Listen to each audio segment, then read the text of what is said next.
48,360 hours. That's how many hours you will sit at a desk over a 30-year career. That's the equivalent of 5 years of your life.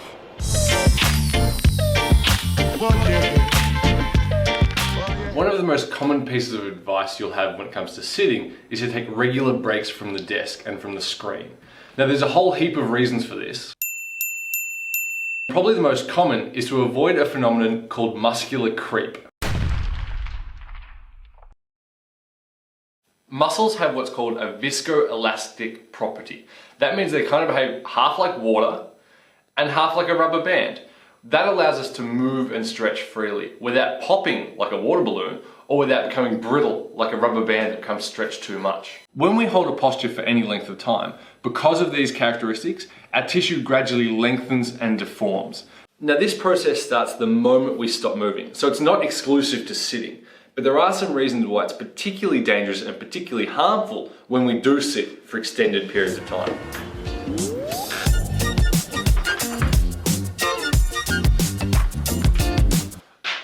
When we sit, we're in a flexed position. That lengthens out and stretches the muscles trying to support the spine and keep us out of more flexion. So during creep, those muscles that are already in position of disadvantage become more and more disadvantaged as we lengthen out. On top of that, your sensory motor system, which is what's giving us feedback about their position, is inhibited. So they're stretched out, they're working really hard, and they're blind, so they're not giving you the feedback they were before. This creates a vicious cycle of inhibition and weakness where they kind of fuel and feed each other, creating more and more posture problems.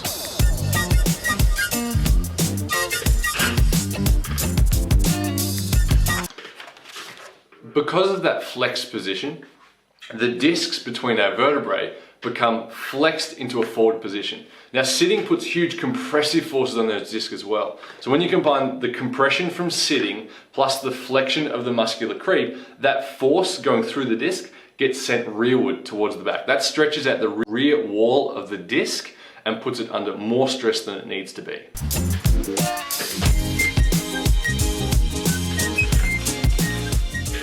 When we sit, our rib cage kind of comes forwards. That compresses on the lungs, but not only that, what it does is your diaphragm, which sits between your ribs kind of across here, its job is to move the lungs and to create breathing. So when we're in this position, it's kind of switched off and it's in a crappy position where it can't do much work. So we're not getting enough oxygen, which is going to slow down our cognitive process and also slow down our metabolism as well.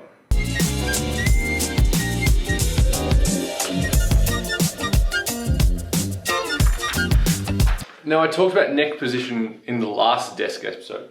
When that head goes forward, it becomes relatively heavier for the muscles at the back of the neck to support it. So as we creep and that spine flexes, the head goes further forward, sending us further into that creep as the muscles at the back of the neck and the back of the spine become exhausted trying to hold it up. And this is all because of the screens.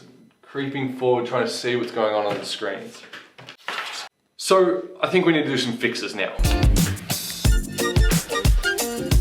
First, just become more posture aware.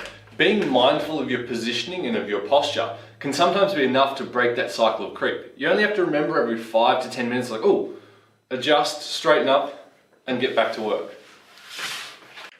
Second, and sorry in advance, Diaphragm, but a little bit of fidgeting actually does wonders for your posture. Now, not the annoying fidgeting that I do where you make lots of noise and you're annoying everyone, but little adjustments of your posture, little tweaks and shifts, as long as you're not annoying your co-workers or your classmates, just a little bit of movement every now and again is enough to wake up those nervous system, wake the muscles back up, and just shift the load to different parts of the body. So you're not always loading the same muscles in the same way.